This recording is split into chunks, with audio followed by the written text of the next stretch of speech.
আমি অন্যায়কারীকে কখনো মাফ করব না পারুল, সে যেই হোক।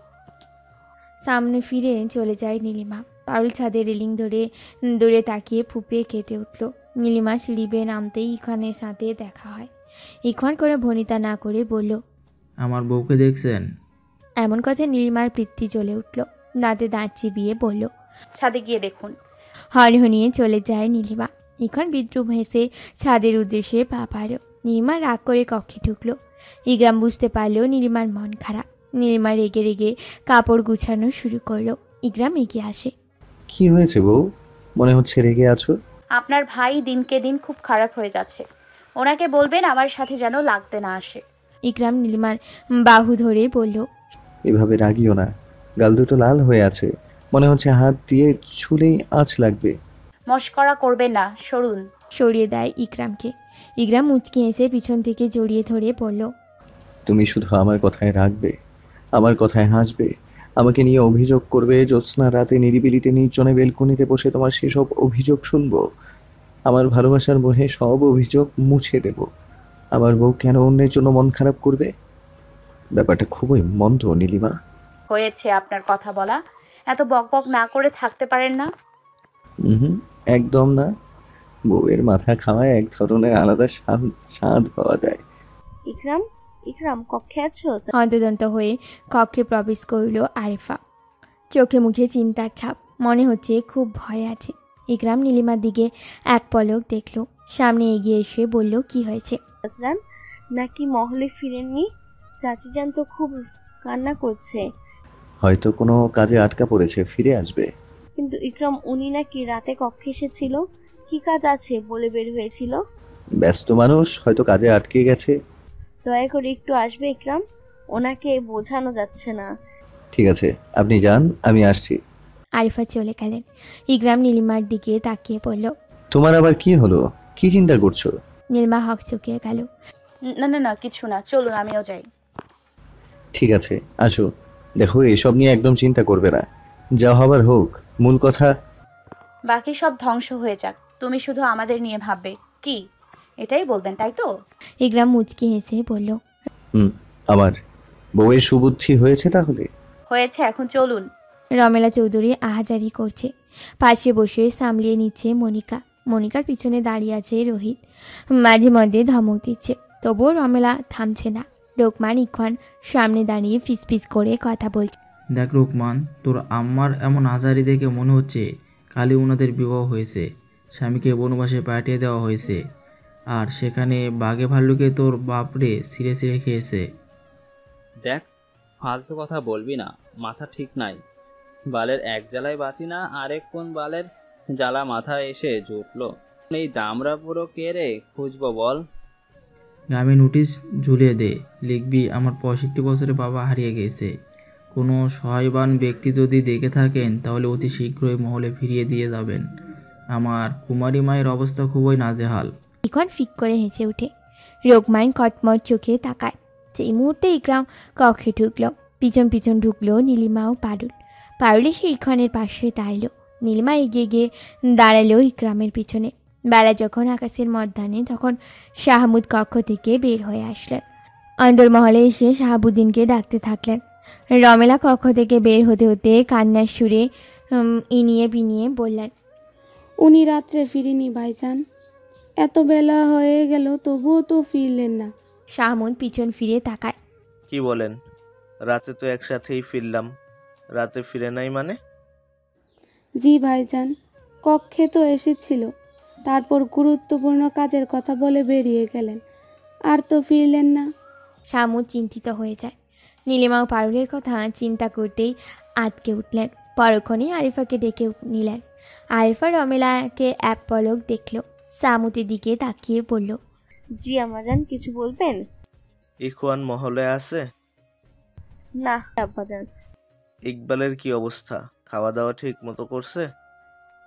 আগের মতোই আছে আব্বাজান, তবে খাওয়া ঠিক মতো খাইতে চায় না, জোর করে খাওয়াইতে হয়। ঠিক আছে, একটু জোর করেই খাওয়াও। জি আব্বাজান। কিছু লাগবে আপনার? 1 কাপ আদা দিয়ে চা দাও। আরিফা প্রস্থান করিল। ইখওয়ান মহলে ঢুকল। সদর দরজা পেরিয়ে অন্দরমহলে আসতেই সাহামুদ ডেকে বললেন। ইখওয়ান, এদিকে আয় তো। ইখওয়ান সামনের সোফায় বসে গা এলিয়ে বলল। বলেন আব্বাজান। কাল রাতে কোথায় ছিলি? কক্ষেই ছিলাম, কেন? তোর বউ কোথায় ছিল?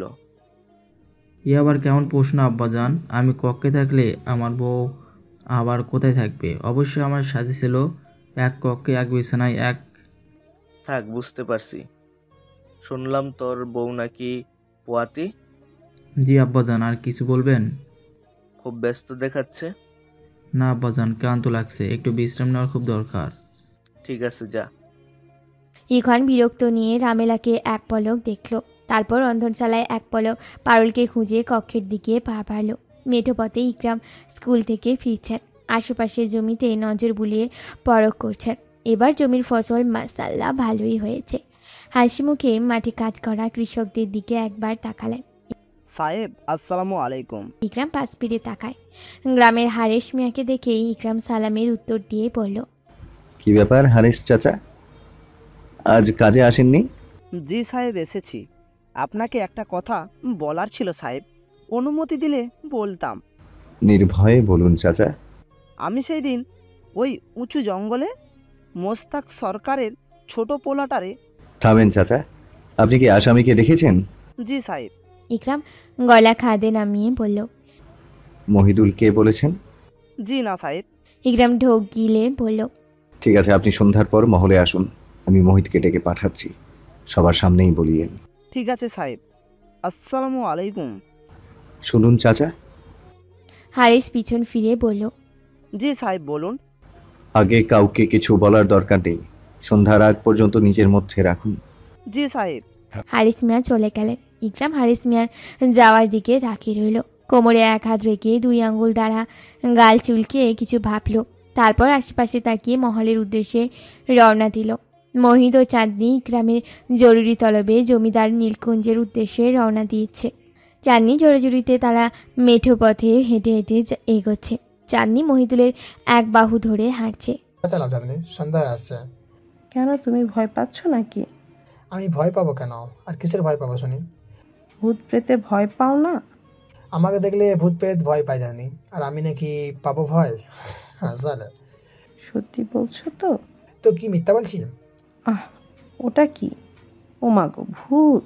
আচমকা চিৎকারে মহিদ ঘাবড়ে গিয়ে পাশে তাকাতেই পিলে চমকে ওঠে। চাঁদনিকে জড়িয়ে ধরে বাঁচাও বলে চিৎকার করে উঠল। চাঁদনি তাল সামলিয়ে না নিতে পেরে পড়ে গেল। চাঁদনির উপর পড়ে গেল মহিদ। চাঁদনি মুহূর্তে খিলখিল করে হেসে উঠল। ভয় দেখে হাসছো? তুমি নাকি ভূত প্রেত ভয় পাও না? তোমাকে দেখলেই নাকি ভয় পায়? সেই তুমি সামান্য কাকতাড়ুয়া দেখে ভয় পেলে? মহিদ পিছনে তাকালো। কাকতাড়ুয়াকে বিশ্রী গালি দিয়ে উঠে দাঁড়ালো, হাত বাড়িয়ে দিয়ে বলল, উঠে আসো। চাঁদনি হাত ধরে উঠে দাঁড়ায়, কাপড় ঝাড়তে লাগলো। মহিদ ভ্রু কুচকে বলল, পারো, শাড়ি পরতে পারো না? আমার সালোয়ার কামিজেই ও স্বস্তি লাগে। দেখতে মন না চাইলে চোখ বন্ধ করে থাকো। মন খারাপ করে কথাটি বলে মহিদকে রেখেই পা বাড়িয়ে চলে গেল। মহিদ জিভ কেটে দৌড়ে এসে বলল, আরে আমি সেইভাবে বলি না, তোমাকে এই পোশাকেও সুন্দর, মানে রাজপুরি লাগে, আর শাড়ি পরলে কম সুন্দর লাগে, এই জন্য শাড়ি পরতে বলি, যাতে কেউ নজর না দেয়, বুঝছো? চাঁদনি চোখ ছোট করে তাকালো। মহিদ গলা খাদে নামিয়ে বলল, সত্যি বল চাঁদনি? চাঁদনি মুচকি হেসে বাহুতে মেরে বলল, হয়েছে, চলো এখন। মহিদও হেসে চাঁদনির হাত ধরে সামনে পা বাড়ল। অন্দর মহলে মহিদ, ইকরাম ও ইখান বসে গল্পগুজব করছে, আর মাঝে মধ্যে চায়ের কাপে চুমুক দিচ্ছে। নীলিমা সিঙ্গারা ভাজা প্লেটে সাজিয়ে নিয়ে আসলো। এসব কি করেছিস? এসেছিস থেকে দেখছি এ করছিস ও করছিস, কষ্ট হচ্ছে না তোর? মহিদের কথায় নীলিমা মুচকি হেসে বলল, আপনজনদের খাওয়াতে পারলে কষ্টের থেকে আনন্দ বেশি লাগে ভাইজান। ইকরাম মুচকি হেসে বলে উঠল, কি বলো তো মহিদ ভাই, আপনি সপ্তাহে একবার হলেও আসবেন। আপনার চলে যদি এমন মজার খাবারের স্বাদ পাওয়া যায়, বন্ধ হয় না। আপনি কি বোঝাতে চাইছেন বলুন তো? তুই আমাদের তো কখনো কিছু করে খাওয়াও না, খাওয়াও বলো। ইখন নীরব দর্শক হয়ে সিঙ্গারা খাচ্ছে আর ওদের কথা শুনছে। আপনাদের সময় মতো তো মহলে পাওয়াই যায় না, খাওয়াবো কি করে বলুন তো? ইকরাম কিছু বলার আগেই পারুল খ্যাঁক করে ইখনকে বলল, এখানে তুই সিঙ্গারা গিলছিস আর ওইদিকে মুই বমি করতে করতে শেষ। মোহিত হকচকিয়ে গেল। ইখন লজ্জায় মুখ কাচুমাচু করে সবার দিকে তাকায়। পারুল পরক্ষণে মোহিতকে দেখে ভয়ে আটসাট হয়ে গেল। ইকরাম ভ্রু কুঁচকে বলল, কি ব্যাপার পারুল, এভাবে শুকিয়ে যাচ্ছ কেন? ঠিকমতো খাচ্ছ না নাকি? শুকিয়ে যাওয়ার কারণ হচ্ছে খুশির সংবাদ। ইকরাম ও মোহিত প্রশ্নিত চোখে তাকিয়ে আছে। নীলিমা পারুলকে এক হাত জড়িয়ে ধরে বলল, ও মা হতে যাচ্ছে, আপনার ছোট ভাই বাবা হচ্ছেন। ইকরাম খুশিতে প্রফুল্ল হয়ে গেল। ইখওয়ানকে বসে থেকেই জড়িয়ে ধরল। মোহিত ইখওয়ানকে অভিনন্দন জানালো, সাথে পারুলকেও। বাড়ি ফিরবা না? চাঁদনির বলা কথায় সবার সংবিত ফিরে। মোহিত ইকরামের দিকে তাকিয়ে বলল, সাহেব কেন ডেকেছিলেন? ইকরাম সদর দরজায় একবার দেখল। মহিদুলের দিকে তাকিয়ে বলল, হারিস মিয়ার সাথে দেখা হয়েছিল, উনি নাকি মুবিনের ধর্ষণকারীকে দেখেছে। নীলিমা চমকে উঠল, তড়িৎ গতিতে ইকরামের পাশে এসে বসল। ব্যস্ত হয়ে বলল, কে? কার নাম বলেছে? আপনি কি চেনেন তাকে? ইকরাম অবাক হয়ে দেখছে নীলিমাকে। মোহিত নীলিমাকে শান্ত হয়ে থাকতে বলল। ইকরামের দিকে তাকিয়ে বলল, কে সে ব্যক্তি সাহেব, নাম বলুন। আমি শুনিনি মোহিত ভাই, তোমাকে এই জন্যই ডেকেছে। হারেস আজ মহল আসার কথা, কিন্তু এখনো কেন আসছে না বুঝছি না। নীলিমা হতাশ হয়ে তপ্ত শ্বাস ফেলল। মোহিত নীলিমার মাথায় হাত বুলিয়ে বলল, এত চিন্তা করিস না বোন, ঠিক একদিন অপরাধের সামনে আসবে। তুই এক কাজ কর মাহিত, ভাবিকে নিয়ে আজ মহলে থেকে যা, সকাল পর্যন্ত দেখি হারিস মিয়া আসে কিনা। ইখওয়ানের কথায় সম্মতি দিয়ে ইকরাম বলে উঠল, হ্যাঁ মোহিত ভাই, তাই করো। মোহিত বোনের অসহায় মুখ দেখে থাকতে রাজি হয়ে যায়। পারুল খুশি হয়ে চাঁদনিকে জড়িয়ে ধরে নিজ কক্ষে নিয়ে গেল। আজকে পারুল খুবই অসুস্থ, থেমে থেমে বমি করছে। মধ্যরাতে পারুল বমি করতে করতে নাজেহাল হয়ে গেছে। ইখন কিছুটা বিরক্ত হয়ে যায়। পরক্ষণেই পারুলের অসহায় মুখ দেখে কোলে তুলে বিছানায় নিয়ে আতশোয়া করে বসে দিল। এখানে থাকো, আমি গরম দুধ নিয়ে আসছি। মুই দুধ খাইম না। তাহলে কি আমাকে খাবে? পারুল শয়তানি হাসি দিয়ে বলল, না, তোরগুলো ছোট ছোট। ইখন ভ্রু কুঁচকে বলল, কি ছোট ছোট? ইখন গলা খাদে নামিয়ে নিল। তাই তোকে কি আমি তাই খেতে বললাম তোর? পারুল মুখ চেপে ধরে বলল, মুই জানি তুই এখন বাজে কথা বলবি। ইখন হাত চড়িয়ে ধমকে সুরে বলল, সর, তোর মতো আমাকে ভাবিস নাকি? তোর মাথায় সব সময় এসব ঘোরে, তাই না? পারুল মন খারাপ করে চিবুক নামিয়ে নিল। ইখন টর্চ হাতে নিয়ে বাইরে পা পারল। পারুল ঠোঁট বাঁকা করে শুয়ে পড়ল। ইখন টর্চ জ্বালিয়ে সামনে এগিয়ে যাচ্ছে। ইখন আশেপাশে কারো উপস্থিতি টের পায়। কিছুক্ষণ স্থির হয়ে যায়। আশেপাশে টর্চ ঘুরিয়ে ফিরিয়ে দেখলো কেউ নেই। পুনরায় সামনে এগোতে পা বাড়ালো। সদর দরজায় কারোর আবছা ছায়া দেখতে পায়। ইখন টর্চ ধরে কে কে বলে চিৎকার করে উঠল। আশেপাশে টর্চ ঘুরিয়ে ফিরিয়ে দেখলো, কাউকে পেল না। মনের ভুল ভেবে ইখন রন্ধনশালায় ঢুকলো। কিছুক্ষণ পর কেউ একজন আড়াল থেকে বের হয়ে বেরিয়ে গেল। ইখন ফের পিছন ফিরে তাকায়। কাউকে দেখতে না পেয়ে দুধ গরম করতে লাগলো। দুধ নিয়ে এসে ইখন দেখলো পারুল ঘুমে আচ্ছন্ন। আলমারিতে চোখ পড়তেই ইখন আটকে উঠল।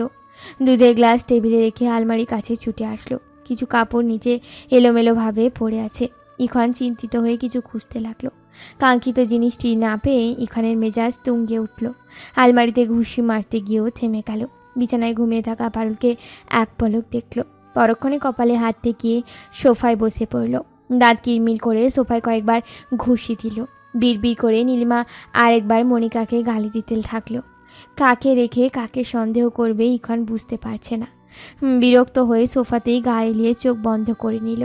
সকালবেলা মহলের বাইরে কোনো মহিলার কান্নার আহাজারিতে সবাই বাইরে বেরিয়ে আসলো। সামুদ শরীফ চিন্তিত হয়ে বসে আছেন।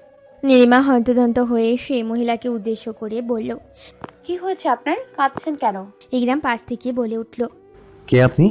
এভাবে কাঁদছেন কেন? মহিলাটি আঁচল দিয়ে চোখ মুছে বলল, সাহেব, আমি হারেসের বউ লাগি। উনি আপনারে মহলে আসার কথা কইয়া সন্ধ্যায় বাড়ি থেকে বাইর হইছিল, এখনো পর্যন্ত আর বাড়িতে ফিরে নাই সাহেব। উপস্থিত সবাই চমকে উঠল। সবাই সবার মুখের দিকে চাওয়াচাই করতে লাগলো। কিন্তু উনি তো কাল মহলে আসেননি। ইকরামের কথা শোনা মাত্রই মহিলাটি পুনরায় কান্নায় ভেঙে পড়লেন। নীলিমা এসে জড়িয়ে ধরে বলল, ভেঙে পড়বেন না, আল্লাহকে ডাকুন, ওনার যেন খারাপ কিছু হয়ে না যায়। জমিদার সাহেব, আপনি কি আর কাউকে বলেছিলেন এই হারেস চাচার বিষয়ে? না নীলিমা, শুধু রাজীবকে দিয়ে বলেছি তোমার ভাইজানকে মহলে আসতে। তাহলে অপরাধী কি বুঝতে পেরেছিল হারেস চাচা সব জানে? নীলিমা অসহায় চোখে মহিদের দিকে তাকালো। মহিত মন খারাপ করে দীর্ঘ নিঃশ্বাস ছেড়ে দিল। ইকরাম মহিলাটিকে উদ্দেশ্য করে বলল, আপনি বাসায় ফিরে যান, আমি হারেস চাচার খোঁজ করার চেষ্টা করছি। মহিলাটি আঁচল তুলে ঘোমটা টেনে কুর্নি জানিয়ে চলে গেল। শাহমুদ ইকরামের দিকে তাকিয়ে বলল, কেন ডেকেছিলি হারেসকে ইকরাম? উনি মুবিনের ধর্ষণকারীকে দেখেছিলেন আব্বাজান। তাহলে খোঁজ লাগাও, খুঁজে বের করো হারেসকে। জি আব্বাজান। নীলিমাকে এক পলক দেখে শাহমুদ মহলের ভিতর চলে গেলেন। ইকরাম নীলিমাকে আশ্বস্ত করে বলল, চিন্তা করিও না, আমি হারেসকে খুঁজে বের করবই। নীলিমা ইখানের থেকে সন্দেহ চোখে তাকিয়ে দেখছে। মহিন তাকিয়ে আছে ইকরামের দিকে। ইকরাম নীলিমাকে নানান কথা বলে শান্ত থাকতে বলছে। আজ আবার মোহিত ইকরামের চোখে রহস্য দেখতে পাচ্ছে। পুনরায় মোহিত ইকরামকে বিশ্বাস করতে পারছে না। ইখান নীলিমার এমন চাহনি দেখে চোখ ছোট করে তাকালো। নীলিমা তবুও দৃষ্টি সরালো না। ইখান এবার বিরক্ত হয়, চুপচাপ হয়ে মহলের ভিতর প্রবেশ করলো।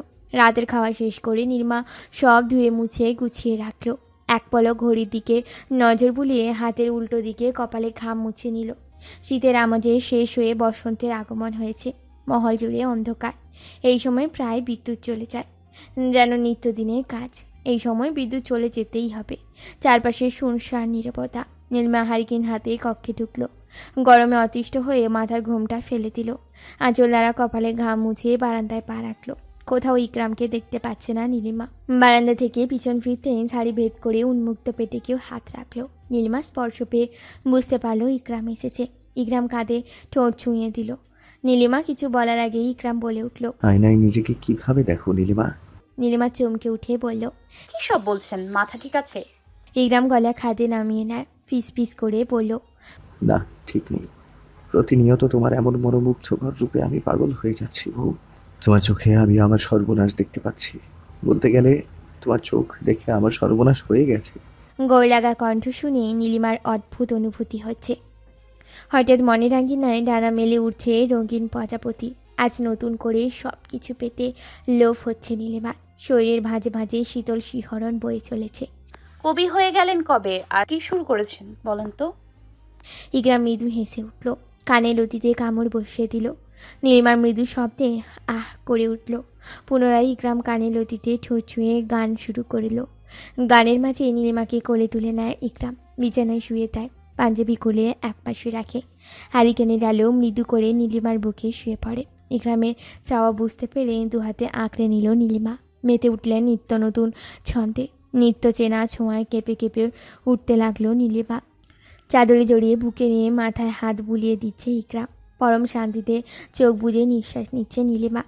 এখনো অভ্যাস করতে পারলে না, অল্পতেই হাঁপিয়ে যাও। নীলিমা রাগি রাগি চোখে মুখ তুলে তাকায়। ইকরাম মুচকি হেসে দুষ্টুমির সরিয়ে বলল, মজা করতে দিবে না নাকি? আমার বউ অনেক শক্তিবান আর ধৈর্যশীল, সহজে হার মানার মেয়েই নয়। চাপা না মেরে ঘুমান, সকাল সকাল আমায় উঠতে হবে। তোমার সকালে ওঠার সাথে আমার ঘুমের কি সম্পর্ক? বারে, আপনি না ঘুমোলে আমাকে বুঝি ঘুমোতে দেবেন? ও তাই তো। জি, দয়া করে চুপচাপ হয়ে ঘুমিয়ে পড়ুন। শোনো, আগে কথা ছিল। উফ, পারেনও বটে, বলুন তাড়াতাড়ি। কাল সন্ধ্যার পর তোমার জন্য চমক আছে। কাল সন্ধ্যার পর দেবেন আর বলছেন এখন? আমি তো কাল সারাদিন চিন্তিত থাকবো সাহেব। চিন্তিত থাকার জন্যই বললাম, তাহলে চমক দিতে মজা লাগবে। খুব না, সরুন তো। নীলিমা রাগ করে বুক থেকে নেমে যেতেই ইকরাম খিলখিল করে হেসে পুনরায় বুকে আঁকড়ে নিল। নীলিমা ইকরামের হাসি হাসি মুখে মুগ্ধ নয়নে দেখতে লাগলো। ইকরাম ভ্রু কুচকে বলল, কি কি দেখছো অমন করে? আমার শ্যামসুন্দর পুরুষকে। মুহূর্তে নীলিমা লজ্জা পায়। লজ্জা পেয়ে জিহ্বা কেটে বুকে মুখ লুকায়, চোখ বন্ধ করে মুচকি হাসে। ইকরাম বুঝতে পারলো নীলিমা লজ্জা পেয়েছে, তাই আর কিছু বলল না। নিজেও হেসে মাথা চুলে চুমুকে চোখ বন্ধ করে নিল। সকাল সকাল পারুল বাগানে তার উঁচু পেট নিয়ে হাঁটছে। তার গর্ভধারণের 5 মাসে পড়েছে। একটু দূরে ইকরাম ও ইখান চেয়ারে বসে আছে। সামনে আঁচলে মুখ চেপে কাছে হারেস মিয়ার বউ ও 10-12 বছরের মেয়ে। হারেস মিয়াকে আজও খুঁজে পাওয়া যায়নি। ইকরাম কিছু টাকা ও খাদ্য সামগ্রী এগিয়ে দিয়ে বলল, অনেক জায়গায় তো খুঁজলাম, অনেক লোকও লাগিয়েছিলাম, সবই তো আপনার দেখা। বলি যে ওনার চিন্তা না করে মেয়েকে নিয়ে ভাবুন। ওর বিবাহের সময় আমার কাছে আসবেন। আপনার মেয়ের বিবাহের সকল খরচের দায়ভার আমি নিলাম। মহিলাটি খুশি হয়ে পা সালাম করলো। তৎক্ষণাৎ ব্যাগ নিয়ে বাড়ির উদ্দেশ্যে চলে গেল। পারুল পা টিপে টিপে এসে ওদের পাশে দাঁড়িয়ে যায়। ওনার স্বামীরে খুঁজা পাসনি? ইখন মাথা নাড়িয়ে বলল, না, পাওয়া যায়নি। সে সময়ে হেলে দুলে আসলো রমেলা চৌধুরী।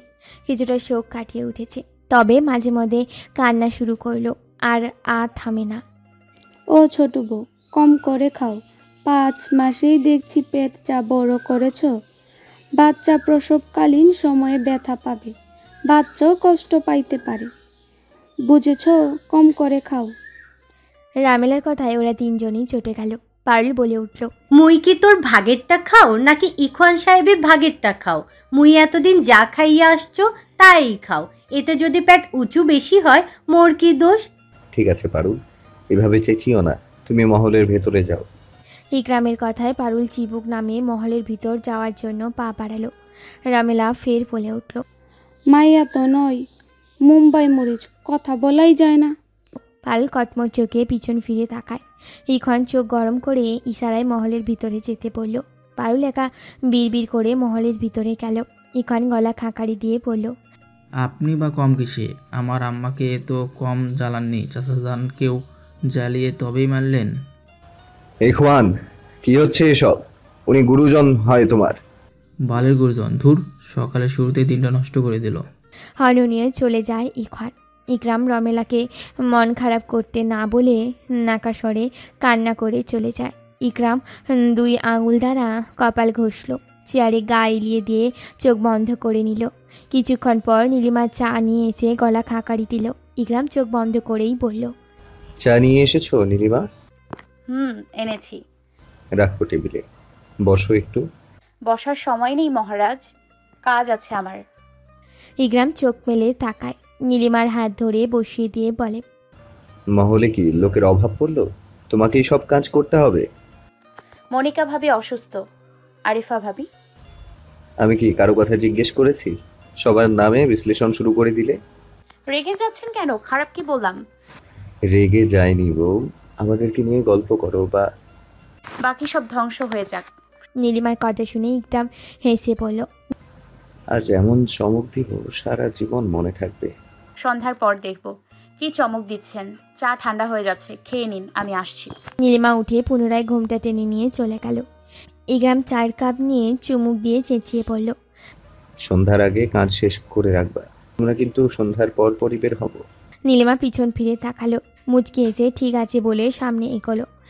চল, আমি কোলে করে নিয়ে যাচ্ছি।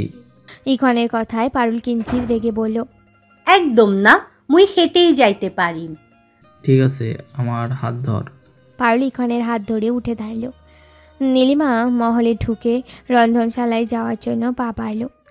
আচমকা রোহিত মনিকার চুল মুঠে নিয়ে এসে অন্তর্মহলে ফেলে দিল। পারুল ইখনের পায়ের নিচে এসে পড়ল। পারুল নিচ হতেই ইখন থেমে দিল। নীলিমা দৌড়ে সে মনিকাকে তুলে নিল। সকাল সকাল কি শুরু করলেন ভাইজান? ইখনের কথায় প্রত্যুত্তরে রোহিত ক্ষিপ্ত মেজাজে বললেন, মাদারের বাচ্চা জন্ম দিতে পারে না, আবার বলে আমাকে নাকি আমার করা পাপের শাস্তি দিচ্ছে। তোকে তো আজ আর এক পা এগিয়েছেন তো আমার হাতেই মারা পড়বেন। রোহিতের বলা কথা ইখন ঠোঁট বাঁকিয়ে হাসলো। কি বললি? একবার সুযোগ পেয়েছিস বলেই গলার জোর বেড়েছে, তাই না? রোহিতের কথায় নীলিমা দাঁত চিবিয়ে বলে উঠল, জানোয়ার একটা। মুখ সামলে কথা বলবা। নীলিমা? পাল্টা গর্জে উঠল ইকরাম। নীলিমা চমকে উঠে পিছনে তাকায়। ইকরাম মুখে কাঠিন্যতায় এনে বলল, ওদের ব্যাপার ওদের বুঝতে দাও, সরে আসো ওখান থেকে। নীলিমা অসহায় চোখে মনিকার দিকে তাকায়। মনিকা হাত ছাড়িয়ে নিয়ে বলল, সরে যাও নীলিমা। কক্ষে আসো, আমি একটু পর বের হব। বলি হনহনিয়ে চলে যায় ইকরাম। নীলিমা মনিকাকে এক পলক দেখে চিবুক নামিয়ে চলে গেল। ইখন পারুলকে নিয়ে সামনে পা বাড়ায়। রোহিত দাঁতে দাঁত চিবিয়ে বলল, আমার চোখের সামনে যেন না দেখি, দূর হয়ে যা মহল থেকে। ধাক্কা দিয়ে চলে যায় রোহিত। মনিকা চোখ বন্ধ করে ফুঁপিয়ে কেঁদে উঠল। কাঁধে পুরানো ব্যাগ ঝুলিয়ে সাইকেলে প্যাডেল ঘুরিয়ে এসে থামলেন নীলকুঞ্জ ভবনের গেটের সামনে। রহমান দাঁত বের করে হেসে সালাম দিয়ে গেট খুলে দিল। সালামের জবাব দিয়ে পুনরায় প্যাডেল ঘুরিয়ে ভিতরে ঢুকলো। দুপাশে নানান ফুলের গাছে ভরা। পূর্বে রয়েছে নানান জাতের ফলমূলাদির গাছ। মহলের পিছনটা নানান বন গাছ দিয়ে জঙ্গলে ঘেরা। মাঝে অবস্থিত পুকুর লোকটির হাতের বাম দিকে মোড়া নিল। সামনে রাখা চেয়ার টেবিল, আশেপাশেই কয়েকটি ফুলের গাছ। তার পাশেই গড়ে উঠেছে নতুন ভবন। লোকটি নীলকুঞ্জ ভবনের সামনে সেই সাইকেল থেকে নামলেন। সামনে মাথা উঁচু করে দাঁড়িয়ে আছে 2 তলা বিশিষ্ট নীলকুঞ্জ ভবন। লোকটি অনবরত সাইকেলে বেল বাজিয়েই যাচ্ছে। ঠিক সেই মুহূর্তে জিপ নিয়ে এসে থামলেন ইকরাম শরীফ। ইকরাম নেমে মুচকি হেসে বলল, আরে ডাক পিয়ন কাকা, অনেকদিন পর দেখা পেলাম। দাঁত কেলিয়ে হাসে লোকটি। জি সাহেব, আশা তো লাগবে। আপনার নামে চিঠি এসেছে। ইকরাম চিন্তিত হয়ে যায়। আমার জন্য চিঠি? কে পাঠিয়েছে বলুন তো? প্যারকের ঠিকানা নেই সাহেব, নিন। কাদের ব্যাগ থেকে চিঠির খাম বের করে সামনে বাড়িয়ে দিলেন ডাকপিয়ন। ইকরাম চিন্তিত মুখ নিয়ে খামটি হাতে নিয়ে সই করে দিল। লোকটি পুনরায় হেসে বলল, আমি সাহেব, আদাব। ইকরাম মাথা কাত করল। লোকটি সাইকেলে উঠে চলে যায়। ইকরাম খামটি ঘুরে ফিরে দেখল। বেশি গুরুত্বপূর্ণ না ভেবে হাতে নিয়ে মহলে ঢুকল। অন্দরমহলে আসতেই মাগরিবের আজান শুনতে পায় ইকরাম।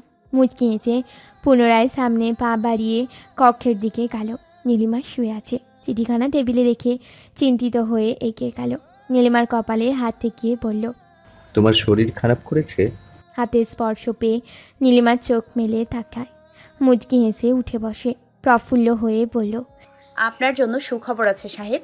ইকরাম নীলা গালে হাত দিয়ে বলল, কি সুখবর শুনি? এখন বলবো না, আগে দেখি আপনি কি চমক দিতে যাচ্ছেন। ঠিক আছে, রেডি হয়ে নাও, আমি গোসল শেষ করে বের হচ্ছি। দাঁড়ান, আমি আগে অজু করে নামাজ আদায় করি, তারপর একসাথে বের হব। নীলিমার কপালে চুমু দিয়ে বলল, ঠিক আছে, যাও। নীলিমা নেমে মাথায় ঘোমটা টেনে উঁচু করতে যায়। ইকরাম পাঞ্জাবি খুলে বিছানায় রাখলো। আলমারির কাছে সেই নতুন পাঞ্জাবি ও নতুন কালো শাড়ি বের করে বিছানার এক পাশে রাখলো।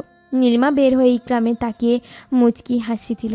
পাল্টা ইকরামও হেসে গোসল করতে ঢুকল। নীলিমা জায়নামাজ নিতে গিয়ে টেবিলে রাখা সাদা খামের উপর চোখ পড়ে।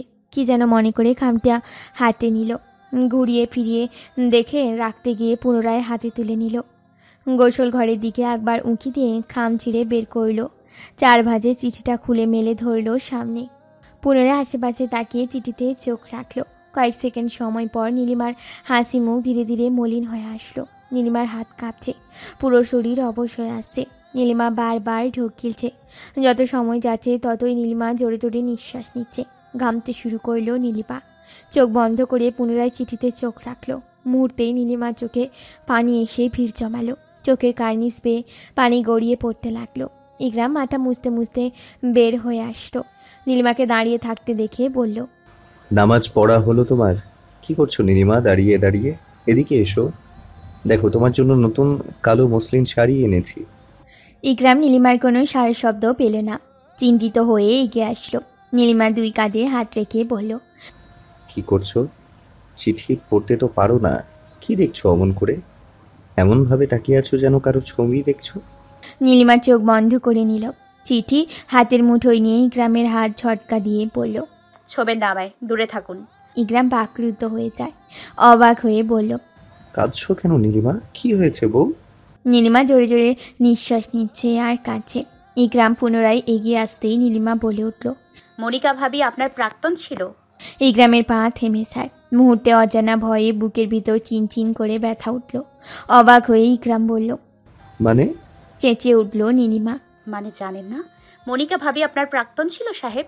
মনিকা ভাবি আপনাকে ধোকা দিয়েছে, সেজন্যই আপনি মনিকা ভাবিকে সহ্য করতে পারেন না। রোহিত ভাইজানকে হিংসা করতেন, আর সেই কারণে আপনি মনিকা ভাবির কক্ষে গভীর রাতে যেতেন। নীলিমা ভেঙে পড়ল। কোনো রকম নিজেকে আশ্বস্ত করে পুনরায় বলল, নিকৃষ্ট লোক, জাহিলি লোক, বিশ্বাসঘাতক, আপনি কি করে পারলেন আমাকে ঠকাতে? চুপ করো নীলিমা, চুপ করো।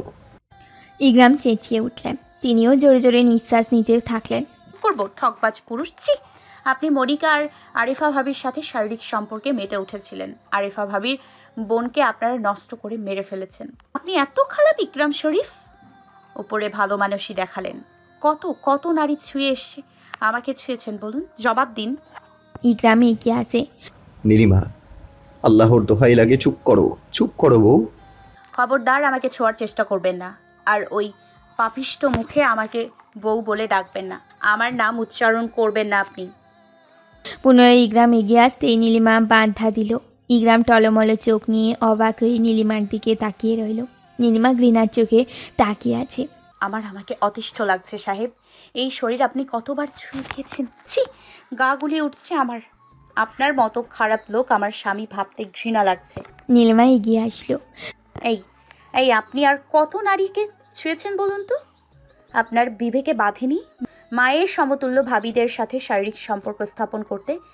আপনি এই জন্য দুজনের একজনকেও ভাবি ডাকেন না, তাই না? নীলিমা ইকরামের স্যান্ডো গেঞ্জি খামচে ধরে অপলোক চেয়ে আছে, চোখে টলমল প্রাণী। ইকরাম নীলিমার বাহু ধরে পড়ল। এসব নিয়ে পরে কথা হবে বউ, পরে সব বুঝিয়ে বলবো। চলো আমরা বাইরে যাই। তোমাকে কি চমক দেব দেখবে না? নীলিমা শান্ত হয়ে পড়ল। শেখর সাহেবের হাতে তুলে দেবেন, তাই না? ওনার সাথে আমাকে এক রাত কাটাতে হবে। মুহূর্তেই চেঁচিয়ে ওঠে নীলিমা। এই আপনার চমক, তাই না? আর কার কার সাথে রাত কাটাতে হবে সাহেব বলুন, আমি রাজি। ইকরাম গর্জে উঠল। নীলিমা, তখন থেকে আবল তাবল বলেই যাচ্ছ। আমি কেন শেখরের হাতে তোমাকে তুলে দিব? পাগল হয়েছো? চিঠিতে তো তাই লেখা সাহেব। শেখর আপনার কাছে আমাকে এক রাত চেয়েছে, বিনিময়ে আপনার অতীতেই ঢাকা থাকবে। কিন্তু আফসোস, তার আগে আমি জেনে গেলাম। চিঠি? কিসের চিঠি? হাতের মুঠোয় থাকা চিঠি ইকরামের মুখে ছুঁড়ে মারল নীলিমা। এই যে চিঠি, আপনার অতীত নিয়ে লিখিত চিঠি, আর লিখে পাঠিয়েছেন শেখর সাহেব। ইকরাম চিন্তিত হয়ে যায়। নিজ থেকে চিঠি তুলে বলল, শেখর? জি, শেখর, যার সাথে মনিকা ভাবির জন্য সম্পর্ক নষ্ট করেছিলেন। ইকরাম নীলিমার দিকে সন্দেহ চোখে তাকায়। নীলিমা ঘৃণার চোখ সরিয়ে নেয়। নীলিমা এখনো ফুঁসছে। এক মিনিট নীলিমা, তুমি বাংলা পড়তে জানো? জানার তো কথা না। আর না জানলেই বা চিঠি পড়লে কি করে? মুহূর্তে নীলিমা চুপসে যায়, কাচুমাচু হয়ে ইকরামের দিকে তাকায়। ইকরাম জহুরি চোখে নীলিমাকে পরখ করতে লাগলো। নীলিমা কোনো ভনিতা না করে স্পষ্ট গলায় বলল, হ্যাঁ জানি, আমি বাংলা পড়তে জানি। শুধু বাংলা নয়, ইংরেজিও কিছুটা জানি।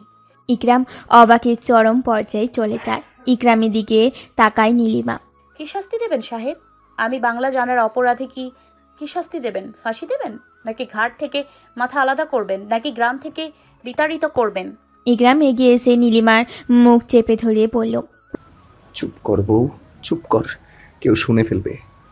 তোকে হারাতে পারবো না বউ, তুই আমাকে ভুল বুঝিস না বউ, আমি ধ্বংস হয়ে যাব। পুনরায় নীলিমা ইকরামকে সরিয়ে দেয়। বলেছি না, ছোবেন না আমায়। নারীবাজ পুরুষ, তার চেয়ে ইরফানের সাথেই সংসার করা ভালো ছিল আমার। অন্তত কোনো মিথ্যাচার থাকতো না। মিথ্যাবাদী লোক, আপনি আমার থেকে দূরে থাকুন। মুহূর্তেই নীরবতা ছেয়ে গেল। কেউ আর কথা বলছে না। ইকরাম অসহায় চোখে তাকিয়ে আছে। নীলিমা চিবুক নামিয়ে কেঁদেই যাচ্ছে। ইকরাম কিছু মুহূর্ত পর এগিয়ে আসে। শোনো নীলিমা, আমাকে তুমি খবরদার মাফ চাইবেন না। মৃত্যুর আগ পর্যন্ত আপনাকে আমি ক্ষমা করতে পারবো না। ইকরাম চোখ বন্ধ করে নিল। তপ্ত শ্বাস ছেড়ে দিয়ে নীলিমার দিকে তাকালো। নীলিমা তাকিয়েই আছে। আপনি এতটাই নীচ মনের যে নিজের আম্মার কক্ষে প্রবেশ করে তার সামনেই। পুনরায় ইকরাম নীলিমার মুখ চেপে ধরে। আকুতি ভরা কণ্ঠে বলে উঠল, চুপ করো, সব মিথ্যে, সব মিথ্যে। নীলিমা ধাক্কা দিয়ে পুনরায় ইকরামকে সরিয়ে দেয়। আপনাদের পুরুষ শাসিত সমাজ আমি ধ্বংস করে দিব। নারীর গর্ভে জন্ম নিয়ে সেই নারীদের নিয়ে রাতের আধারে মেতে উঠতে লজ্জা করে না আপনাদের? সমাজের নারীদের পর্দার আড়ালে রেখে সেই নারীদেরই কাপড় টেনে খুলতে লজ্জা করে না আপনাদের? যে নারী ছাড়া পুরুষরা অচল, সেই নারীদের সব কিছু থেকে বঞ্চিত করে রেখেছেন পুরুষদের দাসী করে। বাহ জমিদার, বাহ। তুমি এত কিছু জানলে কি করে নীলিমা? এই মহলে রাতের আধারে কি হয় তা তো তোমাদের জানার কথা নয়। উত্তেজিত হয়ে মুখ ফসকে সব বলে ফেলল নীলিমা। এতক্ষণে হুঁশ হয় নীলিমার, তবুও নীলিমা দমে গেল না। স্পষ্ট গলায় বলে উঠল, খুব আফসোস হচ্ছে আমি জানি বলে। হ্যাঁ, এসব কবে জেনেছো নীলিমা? আমাদের বিয়ের পর নাকি আগে? আপনার সাথে কথা বলছি কি করে আমি, আর আপনিই বা পারছেন কি করে এমন প্রশ্ন করতে? লজ্জা করছে না আপনার? চরিত্রহীন লোক কোথাকার। নীলিমা শোনো, না জেনে শুনে। নীলিমা কানে হাত দিয়ে বলল, চুপ থাকুন আপনি। আপনার কণ্ঠ শুনতে আমার ঘৃণা লাগছে। ইকরাম অসহায় চোখে তাকায়। মুহূর্তেই পুনরায় নীলিমা চেঁচিয়ে পড়ল, দয়া করে আমার সামনে থেকে বের হয়ে যান। আপনার নজর নিতেও আমার দ্বিধা করছে। দয়া করুন জমিদার সাহেব, দয়া করুন, দয়া করে চলে যান। অন্য পাশে মুখ করে দুহাত একত্রে করে দাঁড়িয়ে আছে নীলিমা। চোখ দিয়ে তার অজস্র পানি গড়িয়ে পড়ছে। ইকরাম পাঞ্জাবি হাতে নিলেন। নীলিমাকে এক পলক দেখে কক্ষ থেকে বের হয়ে গেলেন। নীলিমা চোখ বন্ধ করে কাঁদতে লাগলো। কাঁদতে কাঁদতে মেঝেতে বসে পড়ল। কিছু সময় পর কিছু একটা ভেবে উঠে দাঁড়ালো। চোখের পানি মুছে নিয়ে বাইরে পা রাখলো। হা কর বলছি, তুই না খেলে বাচ্চা খাবে কি করে? পারুল পেটে হাত দিয়ে বলল, প্যাট দেখছিস না কত ফুলছে, দেখিস বাচ্চা হওয়ার সময় মুই মইরা যাই। ইকরাম ধমকে সুরে বলে উঠল, চুপচাপ খেয়ে নে, সবসময় শুধু বাজে কথা। তুই মরলে আমার বংশ বাড়বে কি করে? আচ্ছা, মোর বাচ্চা হইয়া গেলে আর মোরে ভালোবাসবি না, তাই না? কিছুক্ষণ চুপ তাকিয়ে থেকে বলল, এসব কথা তোকে কে শিখিয়েছে? মুই কি বাচ্চা? কালা হনুমান কে শিখাই দিবে ফের? তুই কি বাচ্চার সামনেও আমাকে কালা হনুমান ডাকবি? তুই যে মোরে এই মেয়ে কইরা ডাকছিস, তা তুইও কি বাচ্চার সামনে এই মেয়ে কইয়া ডাকবি? তো কি বলে ডাকবো? পারুল কইরা ডাকতে পারিস না? ঠিক আছে, খেয়ে নে এখন, নে হা কর। দরজা থেকে নীলিমা কাঁদতে কাঁদতে দৌড়ে কক্ষে আসলো। বিছানার উপর কাপড়গুলো দিয়ে দূরে ছুঁড়ে পারলো। হাউমাউ করে কেঁদে উঠে নীলিমা। কাঁদতে কাঁদতে পুনরায় বসে পড়ে নীলিমা। বিছানায় মাথা ঠেকিয়ে খেতেই অবিরাম চলল। মধ্যরাতে পুকুর পাড়ে এসে দাঁড়ায় ইকরাম শরীফ। মহলের পিছনে ঠিক কিছু দূরে বাহারি গাছপালায় ঘেরাও পুকুরের চারপাশ। পুকুরের মধ্যবর্তী খুঁটি বিহীন টং মাচাং ঘরের দিকে নজর দিল ইকরাম। চারপাশে সাদা সাদা কাপড় উঠছে। মাঝে ছড়িয়ে ছিটিয়ে রাখা হয়েছে নানান ফুলের পাপড়ি। মৃদু হাওয়ায় যখন সাদা কাপড়গুলো উড়ে এক ধরনের শব্দের সৃষ্টি হয়েছে। সেই শব্দগুলো ইকরামের কানে এসে বাজছে। তুই হেরে গেলি ইকরাম। এতদিন যে ভয়ে লুকিয়ে থাকলি, নিজেকে সব কিছু দূরে রাখলি, যে অতীতের ভয়ে নিজেকে দমিয়ে রাখলি, কই পারলি না তো। ভাইজান, ভাবি সাহেব আসেনি। হুঁশ হয় ইকরামের। তাজ ফিরিয়ে তাকায়। লোকমানুর রাজীব দাঁড়িয়ে আছে। ইকরাম দাঁতে দাঁত চিবিয়ে বলল, তোরা এখনো এখানে কি করছিলি? রং দেখতেছিলি? লোকমান মাথা নামিয়ে বলল, দুঃখিত ভাইজান, মাফ করবেন। দূর হও সামনে থেকে, আর যাওয়ার সময় ওটা ফেলে দিয়ে যাবি। কিন্তু ভাইজান ঠিক ইকরাম রক্তিম চোখে তাকায়। লোকমান ফের চিবুক নামিয়ে বলল, ঠিক আছে ভাইজান। 2 কদম এগিয়ে যেতেই ইকরাম ফের ডেকে বলল, সিগারেট আছে? জি ভাইজান। কয়টা আছে? নতুন প্যাকেট, এখনো খুলেনি। লাইটে সহ দিয়ে যা। লোকমানু রাজীব অবাক হয়ে তাকিয়ে রইল। ইকরাম শরীফ কিছুক্ষণ পর পাশ ফিরে রাগান্বিত হয়ে বলল, তোকে ক্যাবলার মতো চেয়ে থাকতে বলেছি? দিয়ে তাড়াতাড়ি এখান থেকে চলে যা। লোকমান রাজীবের দিকে তাকিয়ে পাঞ্জাবির পকেট থেকে সিগারেটের প্যাকেট ও লাইটার দিয়ে সামনে ফিরে চলে যায়। কিছু দূর গিয়ে কয়েকটা গাছে বাঁধা দড়ি খুলে দিল। শূন্যে ভাষা মাচাংঘরটি পুকুরের মাঝে শব্দ করে পড়ল। ইকরাম সহসাই চোখ বন্ধ করে নিল। ভাই সাহেব, ওনার কি হলো বলুন তো? মনে হয় ভাবি সাহেবের সাথে ঝগড়া হয়েছে। হলে বিরাট কিছু হবে, তা না হলে ভাইজান আগের রূপে ফিরে আসছে কেন? চল মহলে ফিরবো, শোনা যাবে। ইকরামকে এক পলক দেখে লোকমান ও রাজীব চলে যায়। ইকরাম চোখ মেলে নিঃশ্বাস ছেড়ে দিয়ে সিগারেট ধরায়। ধোঁয়া উড়িয়ে বিড়বিড় করে বলে উঠল, শেখর যদি চিঠিটা না পাঠায়, পাঠালো কে? কে আমার এত বড় ক্ষতি করলো? কে? কার সাহস হলো আমার সাথে লাগতে? ভুলে গেছে নাকি আমার আসল রূপ? মহলে ফিরতে দে। এক একটার চামড়া যদি ছিলে লবণ না লাগিয়েছি। আমার নাম জমিদার ইকরাম শরীফ নয়। ঠোঁট এলিয়ে হাসে ইকরাম। পুরুষ শাসিত সমাজের নমুনা কাল সকাল থেকে দেখবে নীলিমা সরকার। তুমি আমাকে বুঝলে না, না বুঝলে আমার ভালোবাসা। কতবার বলেছি সবকিছু ধ্বংস হয়ে যাক, তুমি শুধু আমাদের নিয়ে ভাববে। সেই তুমি কিনা ধ্বংস করবে জমিদারকে, ধ্বংস করবে জমিদারের চলে আসা পরস্পরান নিয়ম কানুন, ধ্বংস করবে পুরুষ শাসিত সমাজ। উচ্চ শব্দে হেসে জোরে জোরে নিঃশ্বাস নিতে থাকে ইকরাম। চোখের কার্নিশে পানি এসে ভিড় জমালো। কেন এমন করছো নীলিমা? তোমাকে ছাড়া যে শূন্য শূন্য লাগছে, বুকটা পুড়ে যাচ্ছে। অন্যের কথায় পারলে এত কষ্ট দিতে? একটা বার তো শুনতে পারতে আমি কি বলতে চাই। চোখ বন্ধ করে নিল ইকরাম। তর্জনী আঙুল দ্বারা চোখের পানি মুছে নিয়ে পুনরায় 2 ঠোঁটের ভাঁজে সিগারেট রাখলো। দৃষ্টি রাখলো সামনে ভেসে থাকা নষ্ট হওয়া মাচাং ঘরে। এই মুহূর্তে তুমি আর আমি থাকতাম নীল আকাশের নিচে, নানান ফুলের পাপড়ির সমাহারে। দুজন আকাশের পানে তাকিয়ে তারাদের খুনসুটি দেখতাম। আঙ্গুলে আঙ্গুল ছুঁয়ে দিয়ে করতাম জ্যোৎস্না বিলাস। দমকা হাওয়া এসে এলোমেলো করে দিত আমার কেশবতী চুল। এক আঙ্গুলের ছোঁয়ায় কানে গুজিয়ে দিতাম তোমার ওই এলোমেলো চুল। ঠোঁট কামড়ে কান্না আটকানোর চেষ্টা করছে ইকরাম, তবু চোখ পেয়ে পানি গড়িয়ে পড়তে লাগলো। গায়ে এলিয়ে দিল ঘাসের বুকে। তপ্ত শ্বাস পেলে বন্ধ করে নিল ভেজা দুই চোখ। সারা রাত নীলিমা বসেই কাটিয়ে দিয়েছে। চোখের নিচ ফুলে উঠেছে, লাল হয়ে আছে দুই চোখ। নীলিমা উঠে দাঁড়ালো, ধীর পায়ে গিয়ে মুখে পানি ছিটিয়ে আঁচলে মুখ মুছে নিল। সকাল 7টা এখন। নীলিমা বোরখা পরে নিল, মুখের সামনে নিকাব নামিয়ে নিল। রাতেই গোছানো ব্যাগ হাতে নিয়ে কক্ষ থেকে বেরিয়ে আসলো। অন্দরমহলে আসতেই দেখা হয় মনিকার সাথে। মনিকা মাত্রই বাগান থেকে ফিরছে। কি ব্যাপার নীলিমা, সকাল সকাল কোথাও যাচ্ছ? জি ভাবি, বাড়ি ফিরছি। এত সকালে? কোনো সমস্যা? নীলিমা নিকাব সরিয়ে মনিকার দিকে তাকালো। মনিকা নীলিমার চোখের এমন অবস্থায় আটকে উঠল। এ কি নীলিমা, কি হয়েছে? মনে হচ্ছে সারা রাত ঘুমাওনি, কেঁদেই গেছো।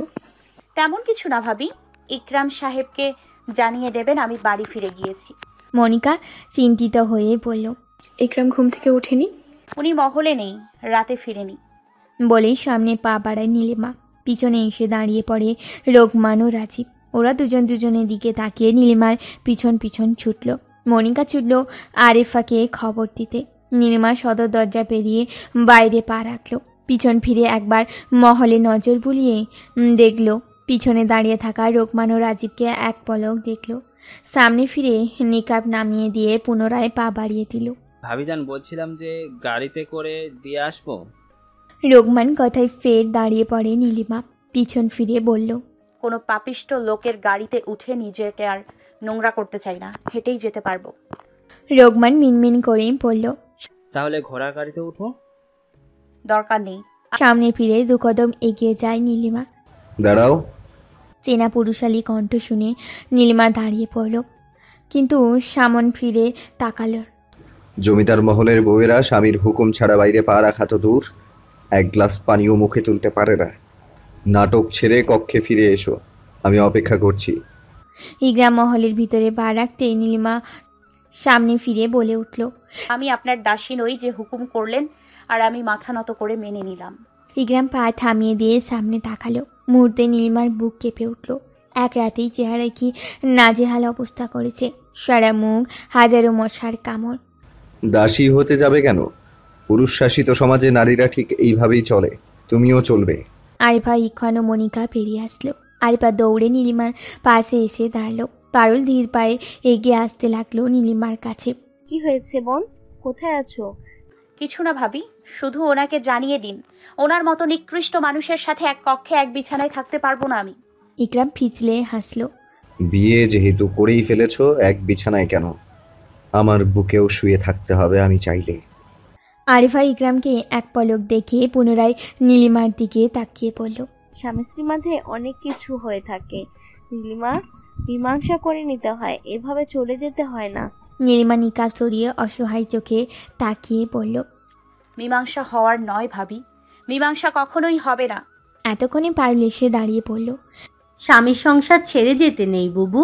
স্বামী যতই কষ্ট দিক, স্বামী যতই খারাপ হোক, সহ্য কইরা থাকতে হয়। দেখিস না আমাদের আম্মারা কত কষ্ট, কত কিছু সহ্য কইরা পইরা ছিল। আমাকে মাফ করবেন ভাবি, আমার পক্ষে সম্ভব নয়। আসি, ভালো থাকবেন। ইকরাম বড় পা ফেলে এগিয়ে এসে নীলিমার হাত ধরল। হাতের ব্যাগ দূরে ছুঁড়ে ফেলে দিল। কোনো বাক্য ব্যয় না করে নীলিমাকে কোলে তুলে নিল।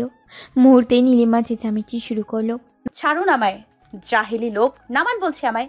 বলেছিলাম না ছোবেন না আমায়, নামিয়ে দিন বলছি। চুপ করো নীলিমা। বাজখাই গলায় ধমকে উঠল ইকরাম। নীলিমা দমিয়ে যায়। ইকরাম নীলিমাকে এক পলক দেখে পুনরায় পা বাড়িয়ে দেয়। মহলে পা রাখতে ইখনকে দিকে তাকিয়ে বলে উঠল, সবাইকে অন্তর্মহলে অপেক্ষা করতে বলো, আমি আসছি। ইখন কিছু বলার আগে ইকরাম নীলিমাকে নিয়ে চলে গেল। ইখন বাইরে সবার দিকে তাকিয়ে রইল। কক্ষে এসে নীলিমাকে ইকরাম আশ্বাস করে দিয়ে বলল, আজ থেকে আমার কথার বাইরে যাওয়ার চেষ্টা করিও না বউ। তা না হলে খুব খারাপ হয়ে যাবে। আমি কারোর দাসী না, আমার মন যা চায় তাই করব। পোষালে রেখে দেবেন, না পোষালে মহল থেকে বের করে দেবেন। ও হ্যাঁ, আরেকটা, আমার মুখের উপর একদম কথা বলবে না। ইকরাম শরীফ পছন্দ করে না, আর তুমি বউ হিসেবে সেটা অবশ্য বুঝবে স্বামীর কি পছন্দ আর কি অপছন্দ। নীলিমার মুখের খুব কাছে গিয়ে বলল, মনে থাকবে? আপনি সিগারেট খেয়েছেন? ইকরাম মুচকি হেসে বলল, হ্যাঁ, এখন থেকে খাবো। মুখের উপর ফুঁ দিয়ে ইকরাম আলমারির কাছে গিয়ে দাঁড়ালো। আলমারি খুলে নিচ থেকে চাবুক হাতে নিল। নীলিমার পিলে চমকে উঠল। ইকরাম ঠোঁট বাঁকা করে হেসে নীলিমাকে এক পলক দেখল। নীলিমার নজর ফিরিয়ে নেয়। ইকরাম তপ্ত শ্বাস ফেলে দিয়ে বাইরে বেরিয়ে গেল। নীলিমা নেমে জানলার পাশে দাঁড়ালো। ভাইজানকে খবর দিতেই হবে, আমাকে যেন এখান থেকে নিয়ে যায়। চিঠি লিখতে হবে, কিন্তু পাঠাবো কাকে দিয়ে? নীলিমা কিছুক্ষণ ভাবল, তারপর ঘোমটা টেনে নিয়ে বাইরে পা বাড়ালো। টেবিলে মোচড়ানো চিঠি ও চাবুক রেখে সোফায় বসে পড়ল ইকরাম। রোকমান থেকে সিগারেট নিয়ে ধরিয়ে দু ঠোঁটের মাঝে রাখলো। উপস্থিত সবাই অবাক হয়ে যায়। সবাই সবার দিকে চাচাই করতে লাগলো। ইকরাম সিগারেট হাতে নিয়ে ধোঁয়া উড়িয়ে পড়ল। চিঠিটা কে লিখেছিস? সবাই যেন আকাশ থেকে পড়ল। এমন একটা ভাব দেখিয়ে একসাথে বলে উঠল, চিঠি? কিসের চিঠি? নীলিমা সবার পিছনে এসে দাঁড়িয়ে পড়ে। ইকরাম এক পলক দেখে ফের সিগারেটের ধোঁয়া উড়িয়ে বলল, চিঠিতে শেখরের নাম উল্লেখ আছে, কিন্তু চিঠিটা শেখর লেখেনি আর না পাঠিয়েছে। তাহলে কার বুকে এত সাহস আছে এমন চিঠি পাঠাবে? নিশ্চয়ই এই মহলেরই কাজ, রাইট? চিঠিতে কি এমন দেখা আছে ইকরাম? আমার অতীত ভাবিজান। ইকরামের মুখে ভাবি ডাক শুনে সবাই ভূত দেখার মতো চমকে উঠল। আরিফা স্থির নয়নে তাকিয়ে রইল। কিছু মুহূর্ত পর আরিফা চোখে পানি এসে ভিড় জমালো। এখানে কি কেউ মরেছে? ইকরামের কথায় সবাই হকচকিয়ে গেল। সবাই একে একে না বলে উঠল। তাহলে কার জন্য নীরবতা পালন করছিস তোরা? আমার প্রশ্নের উত্তর দিতে এত সময় লাগছে কেন তোদের? ইকরাম, আমি কোনো চিঠি লিখিনি, আমি আসছি। চোখের পানি আড়াল করতে আরিফা হনহনিয়ে চলে যায়। নীলিমা আরিফাকে এক পলক দেখল। আমি কোনো চিঠি লিখিনি ভাইজান, আমার এত সাহস নেই। আপনি তো জানেন আমি আপনাকে কতটা শ্রদ্ধা করি। লোকমান কথাটি বলে চিবুক নামিয়ে নেয়। ইকরাম ইখওয়ানের দিকে তাকালো। ইখওয়ান সহসাই বলে উঠল, এটা সত্যি, আমার নীলিমার সান্নিধ্য পাওয়ার লোভ ছিল, কিন্তু বাবা হওয়ার খুঁজতে সব ভুলে গেছি। তাই আমাকে অযথা সন্দেহ করবেন না, আমি লিখিনি। কি মনিকা ভাবি, আপনি লিখেননি তো? লিখতেই পারেন। আমার আবার সুখ আপনার সহ্য না হওয়ারই কথা, হাজার হলেও প্রাক্তন তো। মনিকা কি বলবে কিছু বুঝে উঠতে পারছে না। আমতামতা করতে লাগলো। বুকের ভিতর ধুকপুক শব্দ হচ্ছে মনিকার। উত্তর দিন, উত্তর দিতে এত সময় লাগছে কেন? গর্জে উঠল ইকরাম। মনিকা চমকে উঠল নীলিমা ও পারুল। আমি লিখিনি কোনো চিঠি, দয়া করে আমার পিছে লাগতে আসবে না। কেঁদে উঠে মনিকা দৌড়ে দিয়ে চলে যায় নিজ কক্ষে। ইকরাম তপ্ত শ্বাস ফেলে দিল।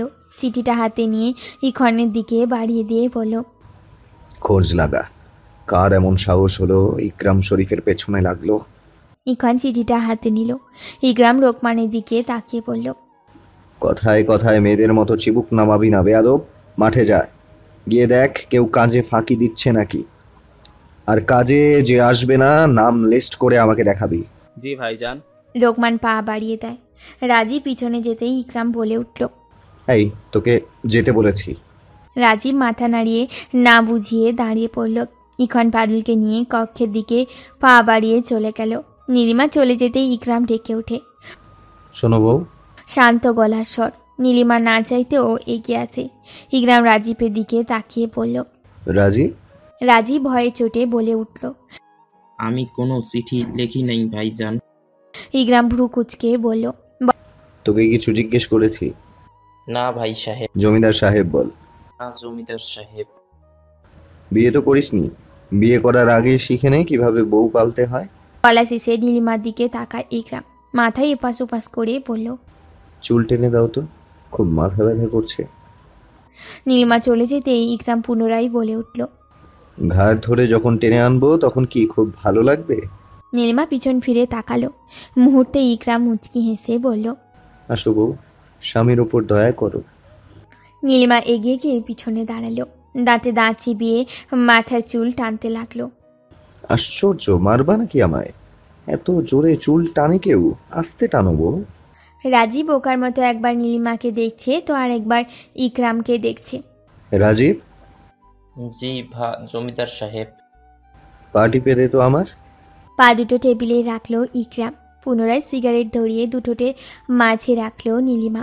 কেসে ওঠে ইকরাম, আরও বেশি করে ধোঁয়া উড়িয়ে বলল, অভ্যাস করতে হবে বউ।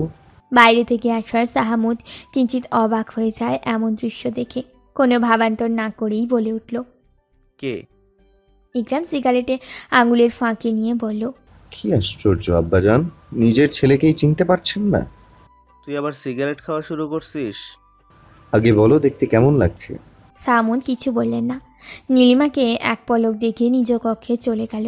নীলিমা হঠাৎ আঁচলে মুখ চেপে ধরে দৌড়ে চলে গেল।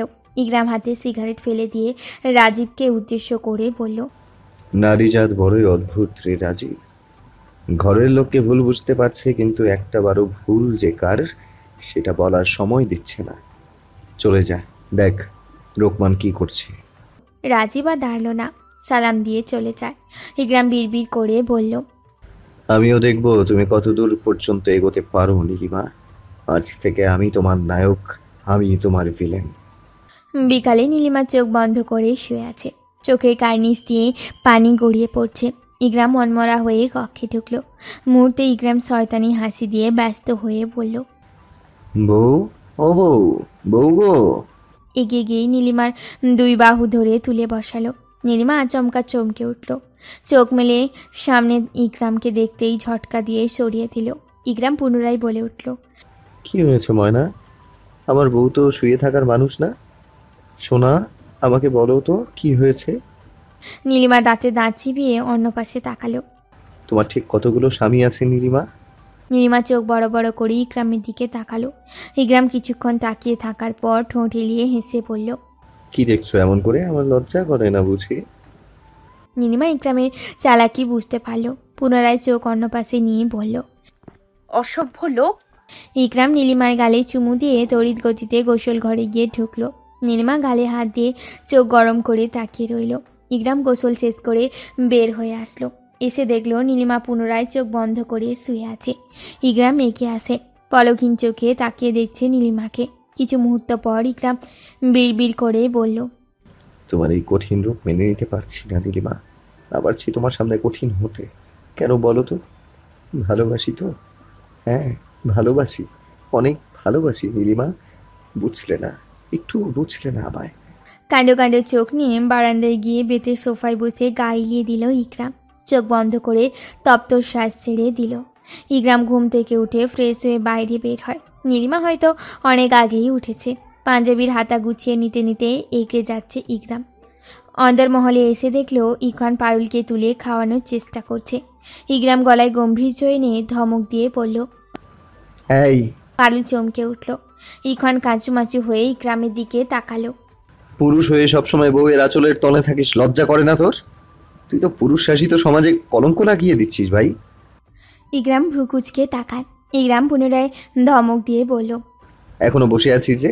উঠ বলছি, যা মাঠে গিয়ে দেখ রোকমান কি করছে। ইকরাম ইখনে সামনে সোফায় বসে নীলিমাকে ডাকতে থাকে, বউ, ও বউ, কড়া করে এক কাপ আদা চা দিয়ে যাও তো। মনিকা তরকারি কাটা ছেড়ে নীলিমার দিকে তাকালো। নীলিমার কোনো ভাবান্তর দেখা গেল না। আরিফা রন্ধনশালায় এসে নীলিমাকে বলল, তোমাকে ইকরাম ডাকছে নীলিমা, যাও গিয়ে চা দিয়ে আসো। নীলিমা কোনো কথা না বলে চুলে গরম পানি বসিয়ে দিল। আপনার কাজ আপনি করুন ভাইজান, আমি পারবো না। ইখনের কথা শুনে ইকরাম চোখ মেলে তাকায়, ভ্রু কুঁচকে বলল, তোর সাহস দেখছি খুব বেড়েছে। পরিবর্তন হয়েছিলাম বলে এই নয়, আমি সব ভুলে গেছি, আর আশা করি তুইও ভুলিসনি। তুই যা, মুই একা একা খাইতে পারিম। তুই চুপ থাক মেয়ে। তোর শাস্তি হলো এখন থেকে তুই রোকমানের সাথে মাঠে সব দেখাশোনা করবি আর খাজনা আদায় করবি। ইখন অবাক হয়ে বলল, শাস্তি? আমার অপরাধ? আমার মুখের ওপর কথা বলা আমি একদম পছন্দ করি না ইখওয়ান। আপনি তাহলে কি করবেন? বউকে পাহারা দিব। কি বলবো বল? তোর ভাবিকে ছাড়া আমার কোনো কাজেই মন বসে না, তাই মহলে থেকে তোর ভাবিকে নজরে নজরে রাখবো, তখন অন্যরকম একটা শান্তির অনুভব হয়। ইখন এক পলক পারুলকে দেখে অবাক হয়ে পড়ল। কি? ইকরাম নিজের কথায় নিজেই ফেঁসে গেল। ইকরাম বুঝতে পেরে বলে উঠল, সেকেন্ডের মধ্যে যদি না নড়েছিস নিজের হাত সোজা কানে যাবে। এখন ভাব, বউয়ের সামনে কান ধরে উঠবস করবি না কাজে মন দিবি? ইখান ঢোক গিলে নিজের হাতের দিকে তাকালো। হাতে ধরে থাকা খাবারের থালা তড়িৎ গতিতে রেখে বলল, আমি যাচ্ছি ভাইজান। এক সেকেন্ডও ব্যয় করল না ইখান, হনহনিয়ে বের হয়ে গেল। ইকরাম মুচকি হেসে পারুলকে বলল, কক্ষে গিয়ে বিশ্রাম করো পারুল, সবসময় আবার শুয়ে থেকো না, হাঁটা চলা করিও। মুহূর্তেই গলার স্বর শান্ত হয়ে যায় ইকরামের। পারুল বোকার মতো ঘাড় কাত করে উঠে দাঁড়ালো, ধীরে ধীরে চলে গেল। আপনার চা। সামনে গরম ধোঁয়া উঠা চায়ের কাপ দেখে ইকরাম মুচকি হাসলো। নীলিমার দিকে তাকিয়ে বলল, খেয়ে দেখো তো বউ, মিষ্টি কেমন হয়েছে? বিষ দেইনি, নিশ্চিন্তে খেতে পারেন। ইকরাম পুনরায় বলে উঠল, আমি তোমাকে প্রশ্ন করিনি নীলিমা, খেতে বলেছি, খাও। আমার মুখের ওপর কথা বলার সাহস দেখাবে না। নীলিমা কিছু বলবে তার আগেই ইকরাম ধমক দিয়ে বলল, যা করতে বলবো তাই করবে, যা জিজ্ঞেস করবো শুধু সেটুকুরই উত্তর দেবে। অযথা কথা বাড়িয়ে আমার রাগ উঠাবে না বউ, খাও খাও বলছি। নীলিমা কয়েকবার ঢোক গিল। ইকরাম তাকিয়েই আছে। নীলিমা পলকহীনভাবে ইকরামকে কিছুক্ষণ দেখল, তারপর চায়ের কাপ এক পলক দেখে ঠোঁটের সামনে ধরল। নীলিমা চায়ের কাপে চুমুক দিয়ে পুনরায় সামনে এগিয়ে দিল। ইকরাম চায়ের কাপ নেওয়ার আগেই নীলিমার হাত ধরে নেয় রোহিত শরীফ। ইকরাম রোহিতের দিকে তাকালো। এর মাঝেই নীলিমা হাত ঝটকা দিতেই গরম চা গিয়ে পড়ল ইকরামের বাম হাতে, কিছুটা পায়ের উরুতে। কোনো রকমের প্রতিক্রিয়া করল না ইকরাম। মুচকি হেসে রোহিতকে উদ্দেশ্য করে বলল, কি ব্যাপার ভাইজান, আমার সামনে আমার বউয়ের শরীরে হাত দিচ্ছেন যে? নীলিমা ইকরামকে এক পলক দেখে চলে যায়। রোহিত বিদ্রুপ হেসে বলল, শুনলাম তুই নাকি? হ্যাঁ সত্যি শুনেছেন, তবে এই নয় যে বউকে অন্যের হাতে তুলে দেব। আপনারা অতীতে যা করেছেন প্রতিবাদ করিনি, এখনো করব না, ভবিষ্যতেও করব না। আমি আগের মতোই আমার নিয়মেই চলবো। তাই বলছি আমার বউয়ের থেকে নজর ফিরিয়ে নিন, তা না হলে চোখ উপড়ে ফেলবো। তুই আমাকে ভয় দেখাচ্ছিস? আপনি ভালো করেই জানেন ইকরাম শরীফ মুখে যা বলে তাই করে। রোহিত আর কিছু বলল না। ইকরাম তাকিয়েই আছে। রোহিত সামনে পা বাড়ালে ইকরাম ফের বলে উঠল, অবশ্য আপনার রুচি তো পরের বউ, পরের প্রেমিকার শরীরের প্রতি। ফিস ফিস করে বলে উঠল, তা মনিকা ভাবি কি সুখ দিতে পারছে না, নাকি আপনার আর পোষাচ্ছে না? ইকরাম, মুখ সামলে কথা বল। ইকরাম এক হাত উপরে তুলে বলল, আস্তে ভাইজান। রোহিত দাঁতে দাঁত চিবিয়ে চলে গেলেন। ইকরাম মুচকি হেসে কক্ষের দিকে পা বাড়ালো। নীলিমা ফিরে এসে দেখলো দুজনের একজনও নেই। হাতে রাখা পাত্র কিছুটা হলুদ ও ডিমের সাদা অংশ, আরেক হাতে ঠান্ডা পানির গ্লাস। নীলিমা ওসব রেখে কক্ষের দিকে পা বাড়িয়ে দিল। ইকরাম পোড়া হাত কপালে ঠেকিয়ে আধশোয়া হয়ে আছে। নীলিমা কক্ষে ঢুকে কোনো শব্দ করল না। হাতের পাত্র ও গ্লাস টেবিলে রেখে বিছানায় বসে ইকরামের হাত টেনে নিয়ে কোলে রাখল। ইকরাম পাশ ফিরে চোখ মেলে তাকায়, কিছু না বলে পুনরায় চোখ বন্ধ করে নিল। নীলিমাও কোনো কথা না বলে নিজ মনে কাজ করতে লাগলো। কিছু মুহূর্ত পর ইকরাম চোখ বন্ধ করে মৃদু শব্দ করে উঠল। নীলিমা এক পলক দেখে বলল, কাজটা আমি ইচ্ছাকৃত করিনি, মাফ করে দিন। ইকরাম নীলিমার দিকে তাকালো। নীলিমা দু ঠোঁট গোল করে বাতাস করছে আর উপকরণটি লাগিয়ে দিচ্ছে। হাতের সামান্য ক্ষত স্থানের দহন সারিয়ে দেওয়ার চেষ্টা করছো, এদিকে যে অনল আগুনে পুড়ে হৃদয় দগ্ধ হয়ে যাচ্ছে, তার বেলা কি করবে নীলিমা? নীলিমা থেমে যায়, ক্ষতের দিকে তাকিয়ে বলল, বিশ্রাম করুন, আর কিছু লাগলে বলুন, নিয়ে আসছি। হ্যাঁ লাগবে তো। নীলিমা তাকালো। ইকরাম বুকে হাত দিয়ে বলল, মরে গেলাম বউ, ওইভাবে তাকিও না, বুকে ব্যথা লাগে। ভনিতা না করে কি লাগবে বলুন। তোমাকে লাগবে। নীলিমা ঠোঁট বাঁকিয়ে হেসে বলল, আমাকে পাওয়ার আশা বাদ দিন জমিদার সাহেব। ইকরাম দীর্ঘ নিঃশ্বাস ছেড়ে দিয়ে উঠে বসে দুঃখ ভরা কণ্ঠে বলল, তাহলে একটা সিগারেট ধরিয়ে দাও, হাতে ব্যথা নিয়ে তো পারবো না। নীলিমা কিঞ্চিত রেগে যায়, দাঁতে দাঁত চিবিয়ে বলল, আমাকে কি আপনার দাসী মনে হয়? শান্ত গলায় ইকরাম বলে উঠল, না গো, তোমাকে আমার বউ ভাবি, ভাবার কি আছে বলো? বউই তো তুমি আমার, 7টা না 5টা না, একটা মাত্র বউ আমার। আসো তো একটু বুকে নেই, ইকরাম মুচকি হেসে নেমে এগিয়ে আসতেই নীলিমা 2 পা পিছিয়ে বলে উঠল। খবরদার বলছি, আমাকে ছোঁয়ার চেষ্টা করবেন না। ইকরাম দাঁত কেলিয়ে হাসে। কি যে বলো বউ, বংশধর আনতে হবে তো বলো, না ছুঁয়ে কিভাবে কি হবে বলো।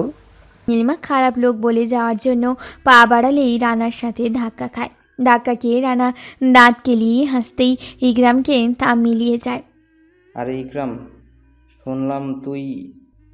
কি কপাল আমার, সবাই এভাবে ছুটে আসছে কেন আমার পরিবর্তন শুনে? খটকা লাগছে। চিন্তিত হয়ে যায় ইকরাম। রানা দাঁত কেলিয়ে হেসে বলে, দেখতে এলাম আর কি। কেমন চলছে তোর বিবাহিত জীবন? আপনি হয়তো আশা করেননি এ সময়ে সাহেব কক্ষে আসেন। নীলিমা ব্রু কুঁচকে তাকিয়ে আছে। রানা থতমত খেয়ে একবার ইকরামের দিকে তাকায় আর একবার নীলিমার দিকে। ইকরাম সন্দিহান চোখে রানাকে দেখছে। তোর বউ তো দেখি গোয়েন্দা গিন্নি। যাই হোক, তোর হাতে এই অবস্থা হলো কি করে? কথার মোড় ঘুরিয়ে দেয় রানা। ইকরাম নীলিমার পাশে তাকিয়ে ফের রানার দিকে তাকায়। তেমন কিছু না, বউয়ের আদর বেশি নেওয়া হয়েছে আর কি। যাই হোক বউ, 2 কাপ চা নিয়ে এসো যাও। নীলিমার কিছু বলল না, তপ্ত শ্বাস ফেলে বাইরে পা রাখলো। কয়েক মিনিট পর নীলিমা 2 কাপ চা নিয়ে অন্তর্মহলে পেরিয়ে আসছে। মাঝপথে দেখা হয় রানার সাথে। রানার মুখের অবস্থা দেখে চমকে ওঠে নীলিমা। রানা নীলিমার দিকে না তাকিয়ে মাথা নিচ করে পাশ কাটিয়ে চলে গেল। নীলিমা রানার যাওয়ার দিকে এক পলক দেখিয়ে পুনরায় কক্ষে যাওয়ার জন্য পা বাড়িয়ে দিল। কক্ষে এসে ইকরামকে দেখতে না পেয়ে বারান্দায় গিয়ে ইকরামের পিছনে দাঁড়ালো। ইকরাম বারান্দায় রেলিং ধরে দাঁড়িয়ে আছে। ফোসকা পড়া হাতে নাজেহাল অবস্থা, ফোসকা ছিন্ন ভিন্ন হয়ে আছে। আটকে উঠে নীলিমা ইকরামের পাশে এসে বলল, এসব কি করে হলো? রানা সাহেবকে কেন ওভাবে মেরেছেন? ইকরাম পাশ ফিরে তাকায়। মুহূর্তে রাগ উধাও হলো। নীলিমা চায়ের কাপ বাড়িয়ে দিয়ে বলল, আপনার আদা চা। চা খাবো না বউ, আমার শান্তির প্রয়োজন। চায়ের কাপ নামিয়ে নেয় নীলিমা। তাহলে শুয়ে বিশ্রাম নিন। বলা শেষে নীলিমা সামনে পা বাড়ালো। আমার তোমাকে প্রয়োজন। নীলিমার পা থেমে যায়। বিদ্রুপ হেসে বলল, নাটকবাজ পুরুষ।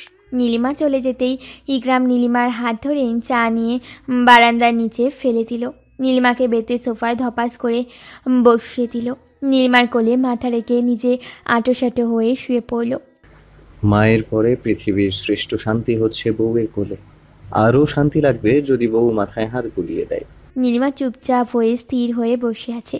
ইকরাম চোখ মেলে তাকায়। গলায় গম্ভীর্যতা এনে ধমক দিয়ে বলল, কি হলো, কথা কানে যাচ্ছে না? অন্য পথ দেখতে হবে নাকি? নীলিমা চোখ বড় করে তাকালো। মুহূর্তেই ইকরামের গলার স্বর শান্ত হয়ে গেল। দাও না বউ, খুব খুব খারাপ লাগছে। নীলিমা না চাইতেও মাথায় হাত রাখলো। ইকরাম বিশ্বজয়ের হাসি দিল। আমি তোমাকে আর কিছু বলবো না নীলিমা, না ভাঙাবো তোমার ভুল ধারণাকে। আমি দেখতে চাই তুমি ঠিক কত দূর এগিয়ে যেতে পারো, আর আমাকে বুঝতে তোমার কত দিন, মাস আর কত বছর লাগবে সেটাই দেখব। কিন্তু তোমাকে মহলের বাইরে ছাড়ছি না বউ, কারণ তুমি নাই আমি মরেই যাব, ধ্বংস হয়ে যাব। মনে মনে বিড়বিড় করে কথা বলছে ইকরাম। নীলিমা বাইরে দৃষ্টি রাখলো। নিজেও মনে মনে বলে উঠল, আপনি কেন এভাবে ঠকালেন সাহেব? না পারছি আপনাকে ছেড়ে চলে যেতে, না পারছি আপনার সাথে এক কক্ষে থাকতে, আর না পারছি বলতে আমি আপনার সন্তানের মা হতে যাচ্ছি। আমার দম বন্ধ হয়ে আসছে সাহেব। আপনার বুকে যেতে খুব ইচ্ছা করছে। নিন না একটু আমায় জড়িয়ে। খুব কষ্ট হচ্ছে আমার। একদিনেই আমি হাঁপিয়ে উঠেছি, বাকি দিনগুলো আমি আপনাকে ছাড়া কাটাতে পারবো তো? মাবুদ গো, আমাকে শক্তি দিন, ধৈর্য দিন মাবুদ। কয়েক ফোঁটা পানি এসে পড়ল ইকরামের গালে। ইকরামের চোখ মেলে তাকায় নীলিমার দিকে। নীলিমা বাইরে তাকিয়ে কেঁদে যাচ্ছে। ইকরাম তাড়াহুড়ো করে উঠে পড়ল। কি হয়েছে বউ? নীলিমার চোখে পানি নিয়েই ইকরামের দিকে তাকালো। ইকরাম গালে হাত রাখলো, পরক্ষণেই আবার নামিয়ে নিল। নীলিমা তাকিয়েই রইল। কিছু মুহূর্ত পর ইকরাম তর্জনী আঙুল দ্বারা চোখের পানি মুছে দিয়ে বুকে জড়িয়ে নিল। নীলিমা সরিয়ে দিল না, কোনো কথাও বলল না। বুকে মাথা রেখে পাঞ্জাবি খামচে ধরল। চোখ বন্ধ করে নিঃশব্দে চোখের পানি ফেলতে লাগলো। বাগানে চেয়ারে বসে আছে ইকরাম, পাশে দাঁড়িয়ে আছে ইখান। তাদের সামনে হাঁটু গেড়ে চিবুক নামিয়ে বসে আছে একটি ছেলে। পেছনে তার হাত বাঁধা, ঠিক তার ডান পাশে আঁচলে মুখ চেপে কেঁদে যাচ্ছে হারিসের বউ। পাশে চিবুক নামিয়ে চোখের পানি ফেলছে তার মেয়ে নাজমা। ইখওয়ান, মেয়েটাকে ছেলেটার পাশে এসে দাঁড়াতে বল। নাজমা মায়ের দিকে তাকালো। নাজমার মা অসহায় হয়ে চোখ নামিয়ে নিল। ইকরাম নাজমাকে ইশারা করে আসতে বলল। নাজমা দাঁড়িয়ে রইল। আমি এক কথা বারবার বলা পছন্দ করি না ইখওয়ান। ইকরাম গর্জে উঠল। উপস্থিত সবাই চমকে ওঠে। ইকরাম নাজমার বাহু ধরে ছেলেটার পাশে এনে দাঁড় করালো। ইকরাম ক্ষিপ্ত চোখে তাকিয়ে বলে উঠল, তোরা দুজন জানতি না একই গ্রামের ছেলে মেয়েদের প্রেম বিয়ে নিষিদ্ধ? তবুও কেন এসব করলি তোরা? উত্তর দে। নাজমা চমকে উঠে কান্নার বেগ বাড়িয়ে দেয়। ইকরাম বিরক্ত হয়ে যায়। শুধু তাই নয় ভাইজান, মেয়ের পেটে ওই ছেলের বাচ্চা। ইকরামের কথায় ইকরাম আরও রেগে গেল। মুহূর্তেই নাজমার মা ইকরামের পায়ের নিচে পড়ে আকুতি ভরা কণ্ঠে বলে উঠল, আমার মাইয়া ছোট সাহেব, ওই হারামজাদা আমার মাইয়াটাকে ফুসলিয়ে এসব করছে। শাস্তি তো আপনিও পাবেন। জমিদারদের হুকুম আপনিও মানেননি, না মেয়েকে মানতে বলেছেন। কি হয়েছে ইকরাম? সাহামুদ কথাটি বলে পাশের চেয়ারে বসলেন। ইকরাম সব খুলে পড়ল। সাহামুদ কুচিতে মেয়েটির দিকে তাকিয়ে হেসে পড়লেন। ভুল যখন করেই ফেলেছ, বিয়ে দিয়ে দে। ইকরাম মুচকি হেসে বলে উঠল, আপনি হয়তো ভুলে যাচ্ছেন একই গ্রামের ছেলে মেয়েদের বিয়ে হয় না। সাহামুদ ভ্রু কুচকে বলল, নিজে গ্রামের মেয়েকে কিন্তু তুমিও বিবাহ করছো ইকরাম। প্রথমত বিবাহ করার কথা ছিল ইখওয়ানের, আমার নয়।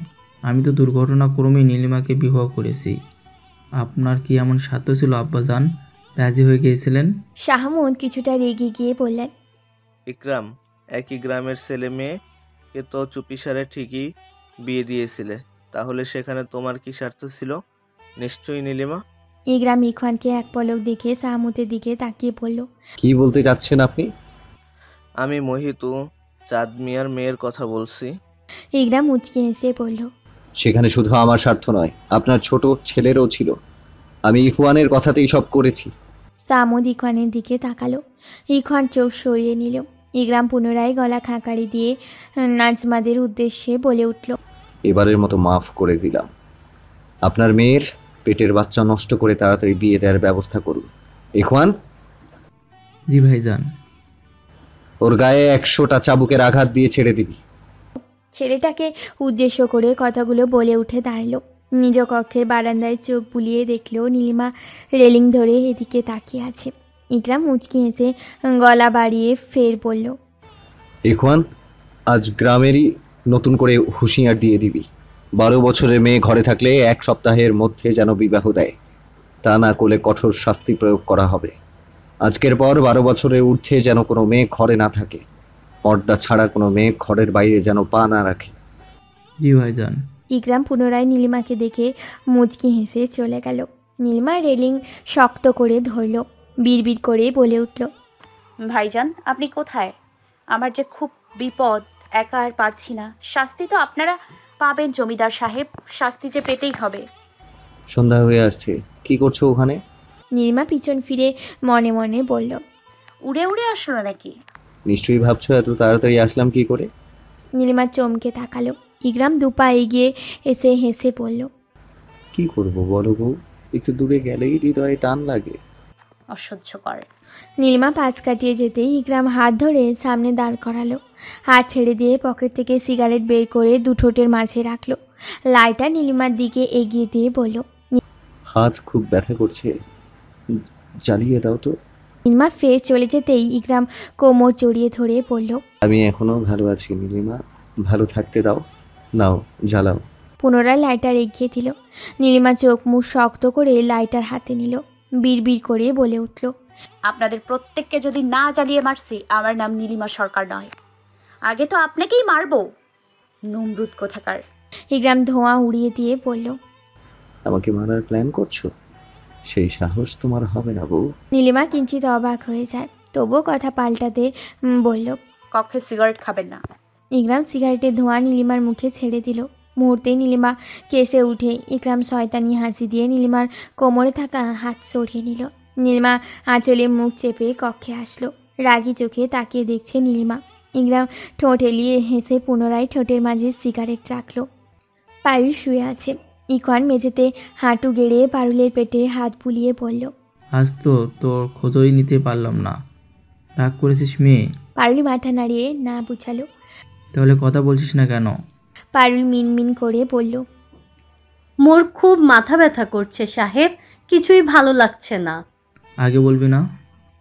ইখন পারুলের মাথায় হাত বুলিয়ে দিতে থাকলো। তুই খাইছিস কালা হনুমান? চুপচাপ হয়ে থাক, কথা বললেই মাথা ব্যথা বেশি হবে। পারুল চোখ বন্ধ করে নেয়।